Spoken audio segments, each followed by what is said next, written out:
5 preguntas a humanistas digitales, un podcast de la Asociación Argentina de Humanidades Digitales. Entérate quiénes están haciendo humanidades digitales y qué están haciendo. Las humanidades digitales. Mi nombre es Marisol Fila y hoy estoy con Jimena del Río Riande, investigadora de CONICET que dirige el Laboratorio de Humanidades Digitales del CAICIT, entre otras actividades relacionadas con el campo de las HD. Bienvenida, Jimena. Bien, quería hacerte algunas preguntitas. Vamos a comenzar con la primera. ¿Cuándo comenzaste a trabajar en algo similar a las humanidades digitales y por qué? Empecé a trabajar en algo similar a las humanidades digitales aproximadamente en el año 2004. Yo estaba empezando mi tesis, que en ese momento era simplemente una edición filológica, al antiguo uso de un cancionero gallego-portugués. Y cuando empecé realmente mi trabajo de edición, me di cuenta que más allá de los libros que encontraba en la biblioteca, había varias bases de datos que lo que hacían era, colegir una serie de patrones métricos y rimáticos. En ese momento se llamaban repertorios métrico-digitales y repertorios rimáticos digitales, que me empezaron a servir muchísimo porque lo que hacían era darle más velocidad a mi trabajo. Y me explico. Para ese momento lo que encontrabas en la biblioteca eran índices en papel, tipo una guía telefónica, donde ibas buscando patrones métricos y rimáticos a través de las páginas, y cuando salieron estos repertorios digitales, realmente lo único que hacías era, en el casillero de búsqueda, hacer una búsqueda simple o compleja, según lo que estabas buscando dentro de ese corpus para la poesía medieval, en mi caso. Y claro, me di cuenta que mi investigación empezó a transformarse en otra cosa. Empecé a encontrar otro tipo de patrones que hasta el momento, no había encontrado con la lectura simple. Y empecé a encontrar también otros tópicos, otras relaciones entre diferentes repertorios, ya no solo el que yo estaba estudiando, que era un repertorio portugués medieval, sino encontré relaciones con repertorios franceses, castellanos, etc. Así que ese fue un poco mi comienzo. Gracias. ¿Y estás trabajando en algún o algunos proyectos de investigación relacionados con humanidades digitales? Y si estás trabajando, ¿cómo se llaman? Estoy trabajando en muchos proyectos de humanidades digitales, algunos dirigidos por mí, otros dirigidos por otros colegas, o sea, estoy colaborando con algunos otros proyectos. Por ejemplo, en mi laboratorio en este momento llevamos adelante 2 proyectos específicos de humanidades digitales. Uno que es la edición y el estudio, macroanalítico de un corpus de textos a caballo entre lo cronístico y el relato de viajes, escritos entre los siglos XVII y XIX, que describen por primera vez el Río de la Plata. Estamos trabajando ese corpus de textos con diferentes herramientas de anotación semántica, georreferenciación, text mining, edición digital, etc. Y luego tenemos otro proyecto más específico sobre poesía medieval, sobre lírica medieval, porque es poesía con música, en el que estamos trabajando con grupos de filólogos, musicólogos. Es un proyecto de la Facultad de Filosofía y Letras de la Universidad de Buenos Aires. Esos, que en este momento son básicamente mis proyectos, pero como sucede en el campo de las humanidades digitales, lo que buscamos es establecer puentes con otros proyectos que estén trabajando en, alguna temática similar. Entonces, colaboramos con consorcios como Pelagios Network, en el que con otros proyectos de investigación que están trabajando con, construcción de gazetteers históricos geográficos, como el proyecto del World Historical Gazetteer, estamos colaborando. Luego colaboramos con algunos proyectos de investigación de la UNED en España, relacionados con el estudio de poesía en formato digital.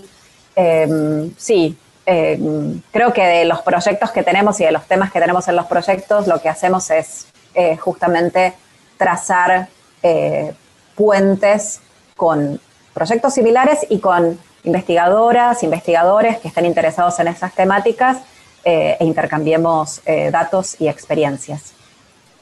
Gracias. Y continuando con los proyectos, ¿cuántas personas trabajan en estos proyectos y son voluntarios? ¿Reciben alguna renta? Esa es una muy buena pregunta. En el laboratorio somos muy pocas personas trabajando con renta. Somos aproximadamente 3 personas, 2 becarias, que no diría que tienen renta, sino que tienen, digamos, un tiempo de trabajo estipulado para trabajar dentro de los proyectos. Y eso ya dice mucho de cómo estamos trabajando, al menos en Argentina, en este campo, ¿no? Donde hay toda una serie de voluntarios que están muchas veces afiliados a los proyectos. Sin embargo, digamos que son colaboraciones esporádicas o son, digamos, colaboraciones, como te decía, que a esos miembros del proyecto les sirve tal vez para trabajar en otros proyectos de investigación. O sea, es más una especie de creación de sinergia, ¿no? Tratar de buscar así un círculo virtuoso que a todo el mundo le sirva, pero eso no significa que toda la gente que esté trabajando en el proyecto en este momento reciba una renta por ese trabajo. Claro. ¿Y cuánto cuentan estos proyectos en tu evaluación como docente e investigadora? Y la verdad es que eso cuenta hoy en día bastante poco. Cuenta el proyecto. Cuando uno tiene un proyecto de investigación, claro que eso cuenta, ¿no? O sea, un proyecto de investigación al estilo tradicional, ¿no? O un proyecto de investigación en humanidades digitales. Sin embargo, como sabemos, los proyectos de humanidades digitales implican muchas veces no solamente, digamos, una mayor carga de trabajo, porque uno no solamente está trabajando con material específico de su disciplina, sino que tiene que incorporar otro tipo de metodologías, otro tipo de uso de, digamos, de software o de infraestructura, pero también implica, digamos, trabajar con un grupo, coordinar el grupo, coordinar las actividades del grupo, también tener en cuenta las distintas etapas del proyecto, donde hay que periodizar el trabajo para que todo pueda ir cumpliéndose. Entonces, ese tipo de trabajo que en los proyectos de humanidades digitales suele ser mucho mayor que en un proyecto a la antigua usanza, hoy en día no se tiene en cuenta para la cantidad de horas que trabaja un investigador en humanidades digitales. O sea, no hay ningún espacio para declarar cuánto tiempo extra uno necesita dedicarse a esos proyectos, y tampoco existen figuras que en otros lugares del mundo para, digamos, los grandes proyectos de humanidades digitales están surgiendo y se están como estableciendo, que son los project manager o que son los digital humanities librarians, los bibliotecarios en humanidades digitales o los managers de los proyectos, que ayudan en este tipo, digamos, de actividades que tienen que ver más con el establecimiento de actividades, la difusión del proyecto, cosas que aquí, al menos en Argentina, recaen sobre las actividades de los investigadores. Y para finalizar, ¿cómo ves el futuro de las humanidades digitales en Argentina y a nivel global? Yo creo que en Argentina aún el campo, digamos, está como emergiendo y más que emergiendo como definiéndose, ¿no? Me parece que aún necesitamos, por ejemplo, de la ayuda de las bibliotecas, en el sentido de la apertura de las bibliotecas, de una mayor apertura, digamos, de los fondos que hay en bibliotecas y en archivos para que los y las investigadoras puedan acercarse a esos fondos y trabajar. En muchos casos, al no existir muchos proyectos de investigación, no empiezan porque hay problemas para acercarse a los fondos o en las formas en que esos fondos están digitalizados, etcétera. Entonces, ahí hay como un primer escollo que, digamos, todavía hace que tengamos que ir muy de a poquito definiendo el campo.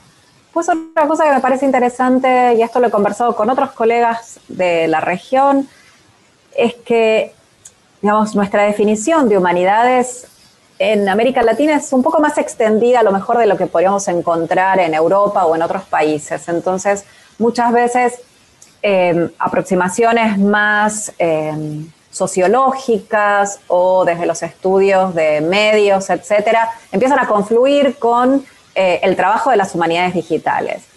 Esto no quiere decir que los estudios de ciencia, tecnología y sociedad se transformen en humanidades digitales o viceversa. Sí, creo que lo que aportan son como otras miradas, otros marcos teóricos que me parece que pueden llegar a nutrir mucho a las humanidades digitales en un sentido de pensamiento crítico también, ¿no? Pensar que la tecnología no es neutral, pensar en que las humanidades digitales no se construyen del mismo modo en todos los países ni en todos los centros de investigación. Creo que desde ahí hay mucho potencial, pero me parece que todavía falta el apoyo institucional. Esa es una de las cuestiones que todavía creo que es un problema. Es un problema, como les decía, desde las bibliotecas, desde los archivos, pero también desde la visibilidad. Todavía falta que las universidades apoyen proyectos de investigación en humanidades digitales, que pongan el término, ¿no? Que usen esa taxonomía para generar más visibilidad al campo. Pero bueno, en algún momento creo que va a surgir y habrá que ver cómo se configura el campo, si se configura en los grandes proyectos que tenemos hoy en Europa, o si son pequeños proyectos, o si son proyectos más de un grupo pequeño de investigadores trabajando, etcétera. A nivel global, la cuestión la veo más complicada, porque veo que hay muchos países que en este momento han entrado, si antes teníamos una carrera de armamento para llegar a las guerras con el peso pesado, creo que aquí en Humanidades Digitales está pasando algo similar y eso me preocupa, porque veo que desde hace muchos años muchas agencias de financiación en el mundo han empezado esta carrera por quién da más dinero para empezar un gran proyecto de Humanidades Digitales.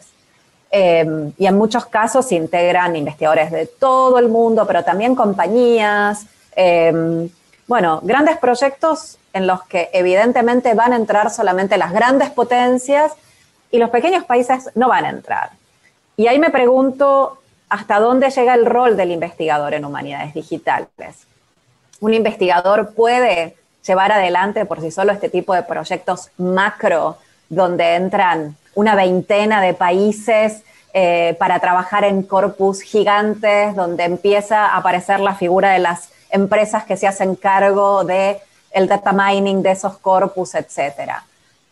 Me cuesta todavía entender para dónde van esos grandes proyectos y cómo van a dialogar con otras naciones con menor financiación para llevar a cabo proyectos de investigación. Muchas gracias, Jimena. Gracias a vos, Marisol. Hasta pronto. Gracias por escuchar. Si te gustó este episodio, por favor compartilo. Te esperamos pronto en 5 preguntas a humanistas digitales y en nuestro sitio web aahd.net.ar.